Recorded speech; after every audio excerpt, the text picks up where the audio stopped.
ఆచి chicken masala. BJP రాష్ట్ర office కు కేంద్ర మంత్రి బండి సంజయ్ వెళ్లారు.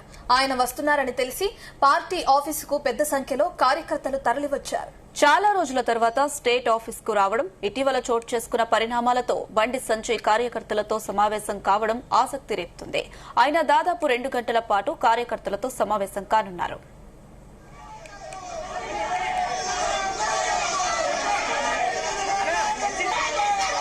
సంబంధించిన పూర్తి డీటెయిల్స్ మా కరెస్పాండెంట్ వేణుగోపాల్ అందిస్తారు.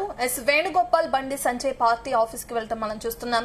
2 గంటల సేపు కూడా కార్యకర్తలతో ఆయన మాట్లాడడం కూడా జరిగింది. అంటే ఎలా చూడొచ్చు పార్టీ ఆఫీస్ కి వెళ్లి ఈ విధంగా సమావేశం అవటాన్ని? ఇటీవల జరిగిన పరిణామాల దృష్ట్యా ఆయన వెళ్లారనుకోవచ్చా, లేదంటే ఇతరత్ర కారణాలు ఏమైనా ఉన్నాయా? మరో పక్కన చూసుకుంటే రామచంద్ర కూడా ఢిల్లీ వెళ్లడం జరిగింది. ఇప్పుడు ఈయన పార్టీ ఆఫీస్ కి రావడం జరిగింది. ఎలా చూడొచ్చు అంటారు దీన్ని? అయితే ఇటీవల జరిగినటువంటి పరిణామాల నేపథ్యంలో ఈ రోజు బండి సంజయ్ బీజేపీ రాష్ట్ర కార్యాలయానికి వచ్చారు. ఇక ఈ సందర్భంలోనే కార్యకర్తలు పెద్ద ఎత్తున వచ్చి బండి సంజయ్ కూడా కలవడం జరిగింది. ఇక ఏదైతే ఇటీవల జరిగిన పరిణామాల పైన కూడా ఈ సందర్భంగా కార్యకర్తలు బండి సంజయ్ ని కూడా పరామర్శించడం జరిగింది.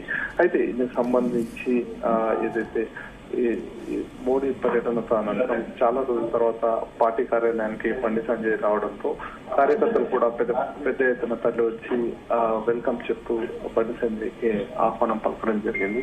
ఇక మరోవైపు మహిళా మోర్చా కార్యకర్తలు కూడా పెద్ద ఎత్తున పాల్గొన్నారు ఈ కార్యక్రమంలో. ఇక వచ్చినటువంటి వారందరూ కూడా బండి సంజయ్ ని కలిసి ఇక జరుగుతున్నటువంటి డెవలప్మెంట్స్ పైన కూడా చర్చించడం జరిగింది. ఇక మరోవైపు ఏదైతే ఢిల్లీకి సంబంధించి చూసుకుంటే ఈ రోజు బీజేపీ రాష్ట్ర అధ్యక్షుడిని ఢిల్లీకి అత్యవసరంగా పిలిపించడంతో బీజేపీ అధ్యక్షుడు రామచంద్రరావు ఢిల్లీకి వెళ్లారు. అయితే ఆ సంఘటనకి దీనికి సంబంధం లేదు. అనుకోకుండా బండి సంజయ్ బీజేపీ కార్యాలయానికి రావడం, దాంతో బీజేపీ కార్యకర్తలు కూడా పెద్ద ఎత్తున తరలి వచ్చి ఆహ్వానం పలికారు. ఏ అంశాల గురించి ప్రధానంగా చర్చించారనుకోవచ్చు వేణుగోపాల్?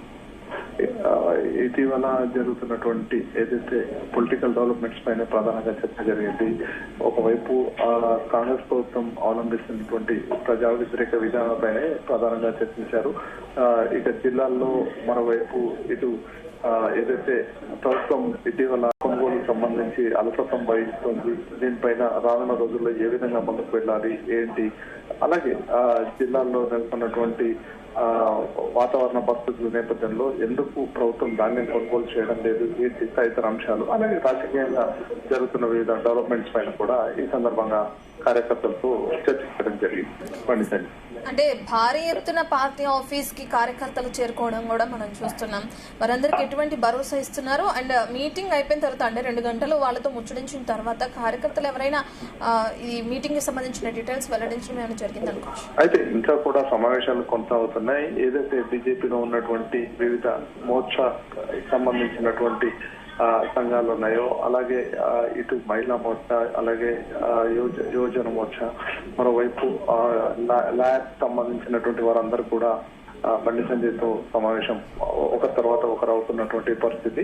ఇంకా వారందరూ జరిగినటువంటి పరిణామాలు కూడా వారికి వివరిస్తున్నారు. అయితే ఇక సమావేశాలు కొనసాగుతున్నాయి. ఇక మరి కాసేపట్లోనే వారందరూ బయటకు వస్తే ఏం జరిగింది ఏంటి అనేటువంటి అంశాలు కూడా తెలిసే అవకాశం ఉంది. అంటే బీజేపీ రాష్ట్ర ఆఫీస్ కి వెళ్లిన తర్వాత ఇటీవల జరిగిన పరిణామాల దృష్ట్యా ఇప్పుడు బండి సంజయ్ కార్యకర్తలతో సమావేశం అవడం కాస్త ఆసక్తి రేపుతుంది అనుకోవచ్చు. ఏమంటారు వేణుగోపాల్? అయితే ప్రధానంగా దాదాపుగా ప్రధానమంత్రి టూర్ అయిపోయాక జరిగినటువంటి పరిణామాల నేపథ్యంలో ఇప్పటి వరకు కూడా ఎక్కడ కూడా అంటే కరీంనగర్ లో జరిగినటువంటి ఒక కార్యక్రమంలో మాత్రమే బండి సంజయ్ ప్రసంగించారు. ఇక అనంతరం గత కొద్ది రోజులుగా ఎక్కడా కూడా మాట్లాడలేదు. ఇక ఈ రోజు బండి సంజయ్ బీజేపీ కార్యాలయానికి రావడం కూడా అంత రాజకీయంగా ఒక చర్చ అయితే జరుగుతుంది. అయితే కార్యకర్తలందరితో ఒకరి తర్వాత ఒకరితో కలుస్తున్నటువంటి పరిస్థితి. అయితే మరి కాసేపట్లోనే వాళ్ళు బయటకు వస్తే మనకు మరిన్ని విషయాలు తెలిసే అవకాశం. థాంక్యూ వేణుగోపాల్.